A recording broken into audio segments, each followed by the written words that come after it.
بسم اللہ الرحمن الرحیم۔ آپ دیکھ رہے ہیں کرمنل لیگل انفو۔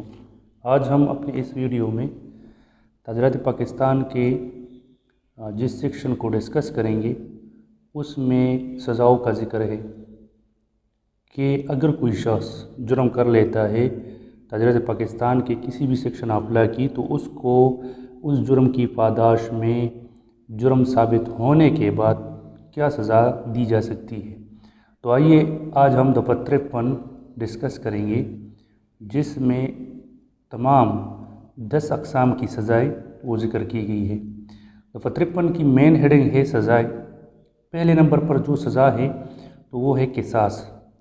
قصاص کے لفظی معنی ہے بدلہ لینے کے، یعنی اگر کسی شخص کو قتل کیا گیا ہے تو بطور قصاص جو کہ اسلامی سزا ہے اس شخص کو قتل کیا جائے گا۔ جس طریقے سے اس نے قتل کیا ہے اسی طریقے سے اس کو بھی قتل کیا جائے گا۔ 3 اقسام قرآن میں ذکر ہوئی ہے جس میں قصاص لی جا سکتی ہے۔ پہلے نمبر پر اگر کوئی شخص قصداً کسی شخص کی قتل وقوع میں لے آتا ہے تو اس صورت میں جرم ثابت ہونے پر اس کو بھی قتل کیا جا سکتا ہے۔ اس کے والدین، اس کے ولی رشتہ داران وہ قصاص لینے کے حقدار ہیں۔ دوسرے نمبر پر اگر کوئی شخص کسی شخص کو تشدد کے ذریعے اس کے اعضاء کو کاٹ دیتا ہے، اس کے ہاتھ، اس کے پاؤں، اس کی کان کاٹ دیتا ہے، آنکھ نکال لیتا ہے، تو اسی صورت میں جس شخص نے یہ فعل کیا ہو تو اس کے اعضاء بھی اسی طریقے سے کاٹے جائیں گے، اسی طریقے سے اس کو ضرر پہنچایا جائے گا۔ تو تیسری جو صورت ہے وہ ضرر شدید کی ہے کہ اگر کسی کو ضرر شدید پہنچایا گیا ہے تو بطور قصاص اس کو بھی ضرر پہنچایا جائے گا۔ اب جس طریقے سے اس کو قتل کیا گیا ہے، مثال کے طور پر اس کو فائر کر کے قتل کیا گیا ہے تو اس شخص کو، اس مجرم کو بھی فائر کر کے قتل کیا جائے گا جو کہ مقتول کے وارثان کا حق ہے۔ جس جگہ پر گولی ماری گئی ہے اسی جگہ پر اس کو بھی گولی ماری جائے گی۔ اگر اس کو چاقو کے ذریعے وار کر کے زخمی کیا گیا ہے تو اسی جگہ پر اس کو بھی چاقو کے ذریعے وار کر کے زخمی کیا جائے گا۔ تو یہ قصاص کی سزا ہے جو کہ باقاعدہ اسلامی سزا ہے، قرآن و سنت سے ثابت ہے۔ اس کے بعد ہے دوسرے نمبر کی جو سزا ہے وہ ہے دیت۔ دیت کی تعریف دفعہ 323 تعزیرات پاکستان میں کی گئی ہے۔ دیت کی مالیت ہے 30,630 گرام چاندی یا اس کے برابر رقم، یہ دیت کی مالیت مقرر کی گئی ہے۔ یہ بھی اسلام کی روح سے ثابت شدہ ہے۔ 100 اونٹ مقرر ہے، اگر کسی شخص کو قتل کیا گیا ہے تو بطور دیت اس کو 100 اونٹ وہ دینے کا پابند ہوگا۔ اس طرح اس کے بعد جو سزا ہے وہ ہے عرش۔ عرش بھی یہ پہلے سے مقرر سزا ہے، پہلے سے اس کا تعین کیا گیا ہے۔ ہر عضو کو اگر اس کو کاٹا گیا ہے، اس کو نقصان پہنچایا گیا ہے تو اس کے لیے پہلے سے عرش مقرر ہے۔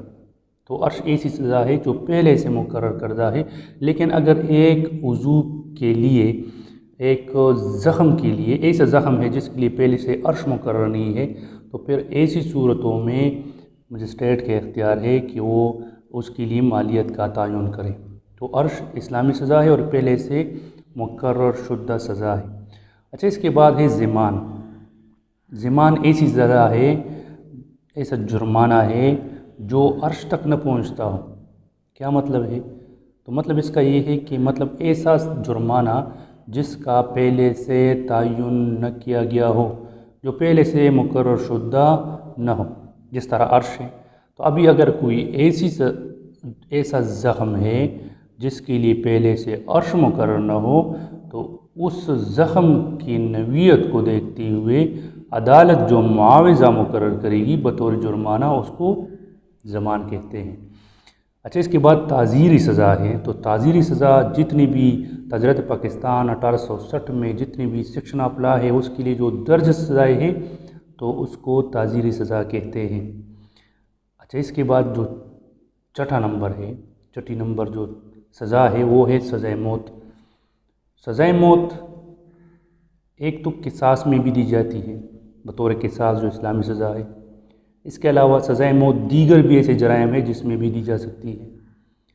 یہ اس طرح کے بہت سے دفعات لوک لینڈ اسپیشل لا میں بھی ہے، اور اس طرح کے بہت سے دفعات تاجرت پاکستان میں بھی ہے جس کے لیے سزائے موت مقرر ہے۔